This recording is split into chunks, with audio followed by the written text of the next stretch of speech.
안녕하세요, 수족관장씨입니다. 여러분, 영상 보시기 전에 구독과 좋아요, 알람 설정까지 눌러두시면 유튜브 라이브 빠짐없이 보실 수 있습니다.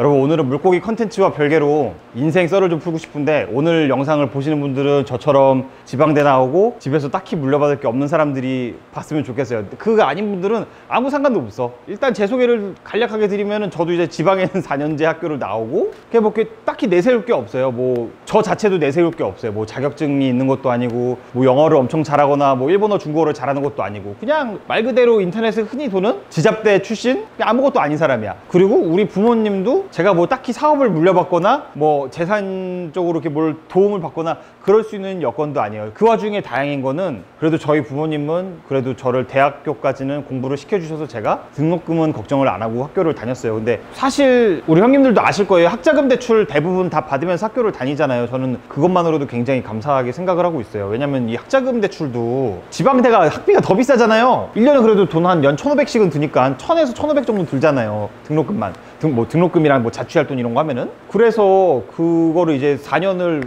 부모님이 도와주셨으니까 엄청나게 저는 큰 도움을 받은 거죠. 그거마저 이제 안 되는 친구들은 학자금 대출 받아서 사회에 나와서 이제 그 돈을 갚으면서 이제 사회에 나오기 시작을 하는데, 저 때는 그런 말이 있었어요. 뭐 졸업하면 새우 160이다. 그러니까 졸업을 해서 이제 회사에 나왔더니, 회사에서 이제 처음 받은 월급이 한 160만 원? 뭐 밤에 일 좀 더 하면은 뭐 한 20-30만 원 더 주고 이런 식이더라고. 그래서 이게 지잡대의 현실인 거예요. 보통 이제 공부 잘하시는 분들은 얘기가 다르겠죠. 뭐 공부를 더 해서 공무원을 준비를 한다거나 공기업에 준비하신다거나 큰 회사에 들어가서 우리랑 출발점이 다르겠지만 그렇다는 거지. 근데 이게 참 슬픈 현실인 걸 수도 있는데, 내 주변 사람들은 그래요. 부모님이 엄청 잘나서 그런 환경에서 자란 친구들이 오히려 더 이제 공부도 더 잘하고 대학교도 좋은 데 가서 우리가 흔히들 생각하는 좋은 직장도 얻고 그러는 것 같더라고요. 근데 대부분 사실 그러진 않지. 그래서 오늘 영상을 저 같은 사람들만 보라고 한 거예요. 근데 내가 뭐 부모님 탓하는 건 아니야. 그냥 나도 내 나름의 장점이 있다고 생각을 하는데, 그래도 나는 포기하지 않고 개같이 열심히 일하고, 아무리 그지 같은 현실에도 좀 긍정적인 그런 마인드를 난 갖고 있다고 생각해. 그리고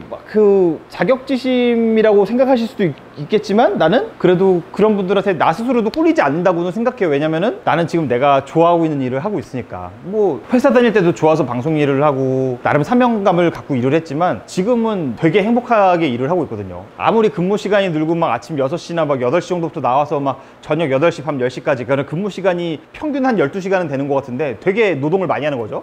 나는 그냥 진짜 좋거든. 근데 사실 오늘 카메라를 켠 가장 큰 이유가 뭐냐면, 여러분, 요즘 아파트 청약, 요즘 이제 제 나이 때, 제가 89년생인데 이제 제 나이쯤이 되면은 어느 정도 사회에서 일을 좀 해보고 한 5, 6년 일을 하고, 아, 나도 이제 집이라는 걸 사야 결혼도 하고 그럴 수 있겠다고 생각하는 나이가 지금 딱 제 나이 또래예요. 그래서 저 회사 다닐 때는 이제 저보다 한 10살 많은 선배들이, 그 당시에는 이제 대통령이 박근혜 대통령이었고, 제 기억으로는 최경환 경제부총리가 뭐, 야, 빚을 내서 집을 사라, 젊은 사람들 무조건 집 내서 빚 사세요, 뭐 이런 얘기를 많이 했었고, 그때 그 말을 들은 선배들은 이제 서울에 뭐 마포구나 뭐 상암동 이런 데 집을 많이 사셨어요. 무리해서 진짜 영혼까지 끌어당긴다는 말을 하잖아요, 영끌이라고. 그 형님들은 지금 다 한 10억씩은 먹으셨어. 있는 돈 없는 돈 끌어당겨서 산 거지. 막 부모님들 돈 막 끌어당겨서 하고. 근데 결국에는 지금 돈 엄청 많이 버는 거잖아요. 근데 이제 나 때는 좀 얘기가 좀 달라지긴 했지. 좀 규제도 많아지고 어쩌고. 근데 이게 내가 이제 막상 이걸 하려고 하니까, 청약을 하려고 하니까 대출 규제가 너무 심해진 거지. 그래서 지금 같은 경우는 내가 이제 인천 부평에다가 집을 얻으려고 하면은 적어도 청약이 당첨이 되더라도 현금 거의 1억 가까이는 있어야 내가 뭐 청약이 되더라도 이걸 청약을 유지를 할 수가 있더라고. 그러니까는 현금 1억이 없으면은 청약이 돼도 도루묵인 거야. 근데 여러분, 현금 1억 모으는 게 쉬운가요? 자, 저 같은 지잡대 출신이 새우 160만 원 받으면서 뭐 월급이 싸부작 올라도 뭐 160만 원 받는데 한 달에 100만 원 저금할 수가 있겠어?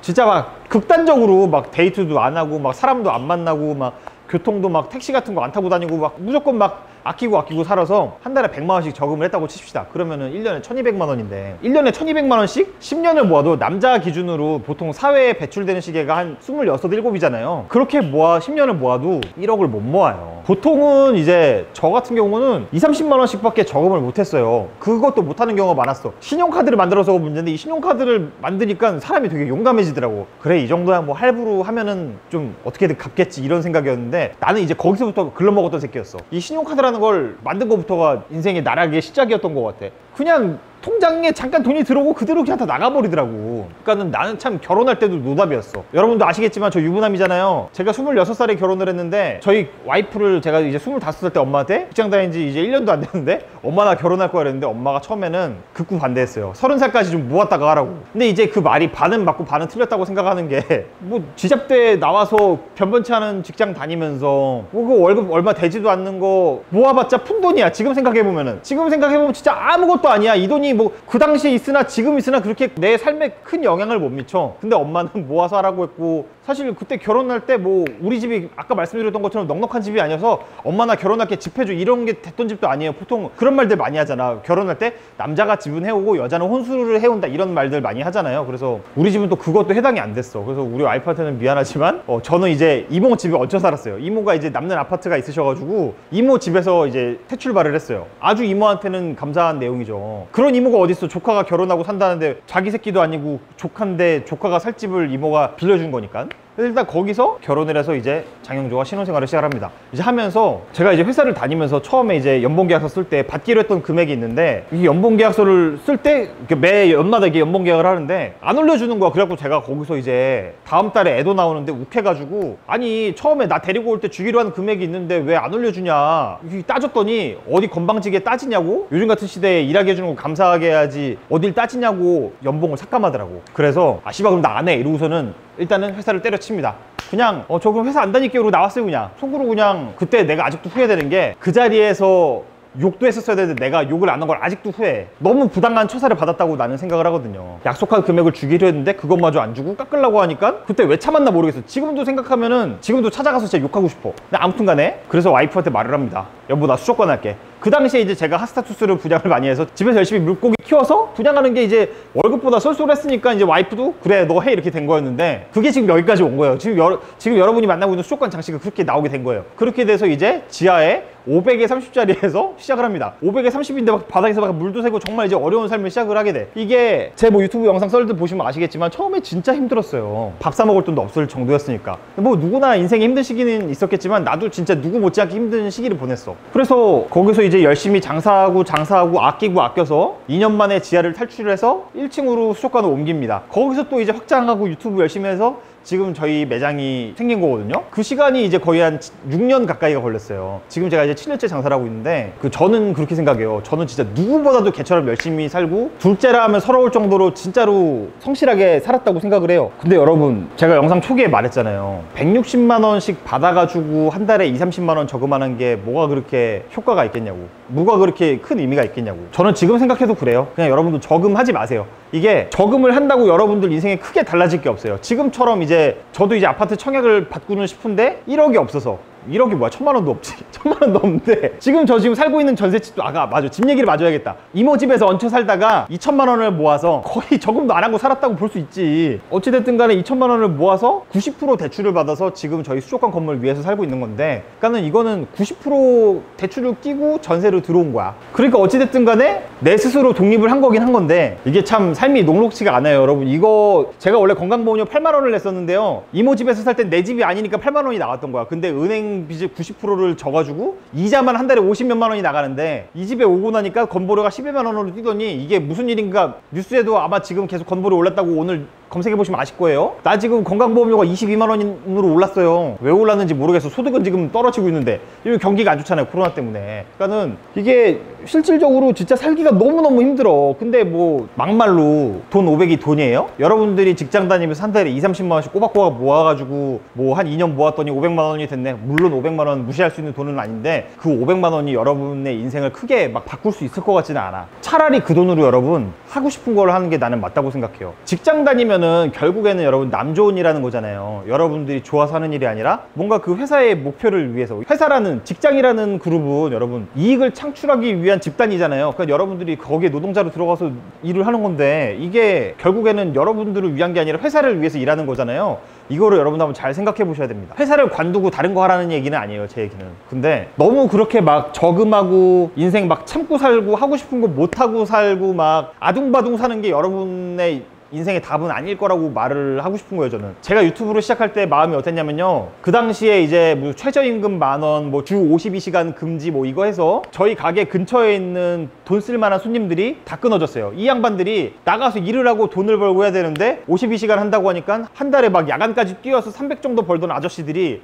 100만 원 정도를 못 벌게 됐대요. 350 정도 벌던 아저씨들이 뭐 OT, 오버타임도 좀 뛰고 일해야 되는데, 공장 다니신 분들이 일을 해야 되는데 못 하는 거야. 그러니까는 제일 줄여야 되는 게 어항 같은 취미잖아요. 이러니까 나는 이걸 직격으로 입었고, 정말 역대급으로 돈을 못 벌던 시기가 3년 전 추석이었어요. 2년 전 추석이었나? 3년 전 추석이었나? 하여튼 그때 나는 적잖이 충격을 많이 받았어. 내가 실질적으로 월세도 내고 해야 되는데 정말 순이익이 마이너스였어.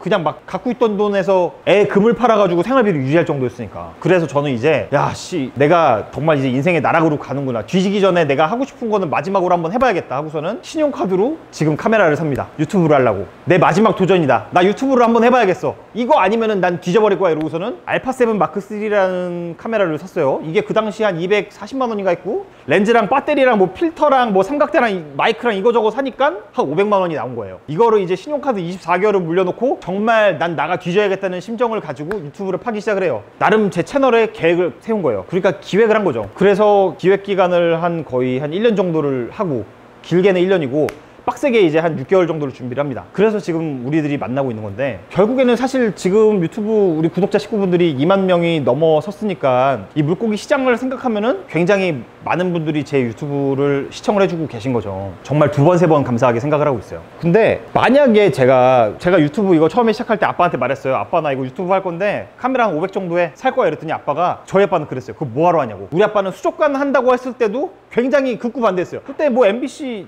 나쁘지 않은 직장이니까. 근데 지금은 제가 수족관 하는 거 그리고 유튜브 하는 거 아빠가 제일 좋아해요. 유튜브가 최고라고. 그러니까는 요즘 초등학생들 장래희망 유튜버래잖아요. 여러분들한테 유튜브 하라고 하는 건 아니지만 나는 내가 하고 싶었던 거를 세게 팠다고 생각을 해요. 물고기 하고 싶어서 뒤지게 열심히 파서 이렇게 만들어놨고, 유튜브도 그냥 뭐 내가 하고 싶어서 하는 거라 지금도 사실 찍어야 될 콘텐츠가 엄청 많은데 막 시간 쪼개가지고 콘텐츠 찍고 있는 거고, 저는 지금 하고 싶은 게 너무 많아요. 내년이면 대학교에 입학을 하려고 지금 모집 요강도 보고 있고 편입학을 할 거거든요. 이제 공부를 더 하고 싶어서. 근데 그 나에 대한 투자가 굉장히 중요한 것 같아요, 여러분. 내가 물론 우리 구독자 식구분들 중에 당연히 직장도 좋으시고 대학교도 잘 나오고 이런 분들도 많겠지만, 저처럼 평소에 놀고 먹고 막 술 처먹고 막 오늘만 사는 새끼처럼 산 사람도 많을 거라고 생각해요. 왜냐면은 대부분 다 지잡대잖아. 서울에 있는 대학교는 한정적이고 대부분 다 이제 지방에 있는 대학교 나오고, 나처럼 새우 160, 뭐 지금은 한 새우가 한 200 정도 되겠지? 그런 사람들이 대부분이잖아, 사실 우리네 삶이. 근데 여러분들은 이렇게 좀 아둥바둥 살지 말고 진짜로 좀 하고 싶은 거에다가 좀 투자를 좀 하면서 살았으면 좋겠어요. 저 같은 경우에는 이제 뭐 축양장도 사실 주문량이 엄청 많았었고, 유튜브 하기 전에도 물고기도 늘 완판은 됐었지만 이게 자영업이라는 게 불안하잖아. 근데 지금은 그래도 자리를 막 뭐 안전하게 잡았다라고 말은 할 수 없지만, 밥 사 먹고 싶을 때 배달의 민족 켜가지고 한 15,000원짜리 돈가스 정도는 그냥 한 15분 정도 고민하고 시킬 수 있고, 그러니까는 막 그런 거지. 남한테 아쉬운 소리를 안 해도 될 수 있게 돼서 참 좋은 것 같아요. 물론 저는 일단은 오늘 아침에 청약 때문에 엄마 아빠한테 전화해가지고, 엄마 아빠 지금 살고 있는 집 담보로 대출 받아가지고 나 1억만 빌려주면 안 되냐 그랬어요. 이게 청약 되면은 어쨌든 피가 붙어가지고 그 돈이 생기기 때문에 그 집 팔아서라도 갚겠다고 그렇게 해서 부탁을 한 상태인데, 사실 고맙죠. 엄마 아빠라도 1억은 쉽게 빌려줄 수 없는 돈인데 아들을 믿고서는 그렇게 흔쾌하게 빌려준다고 하니까 그렇기는 한데, 이게 참 인생 살기가 어려운 것 같아. 그런 말들 있잖아요, 여러분. 뭐 너 커서 뭐 하고 싶니라고 물어보면 나는 평범하게 살고 싶어 이런 말들 많이 하잖아요. 근데 여러분 진짜 평범하게 사는 게 되게 힘들어요. 생각해보세요. 퇴근하고 와서 저녁 때 밥 한 끼 먹고 와이프랑 손잡고 공원에서 산책하고 이런 삶이 쉬울 것 같죠? 막상 결혼하다 보면은 진짜 되게 힘들어요. 뭐 서로 맞벌이 하느라 집안일, 뭐 경조사, 그날 해야 될 일들, 진짜 삶이 너무 힘들어. 진짜 사는 게 진짜 힘들어. 너무 힘들어. 저도 이번 달 내야 될 돈들 생각하면은 또 진짜 어질어질합니다. 그래서 여러분 아무리 상황이 좀 그지 같고 살수록 더 힘들어도 여러분들이 하고 싶은 거는 꼭 하고서는 후회했으면 좋겠어. 여러분 한숨 이르지 마세요.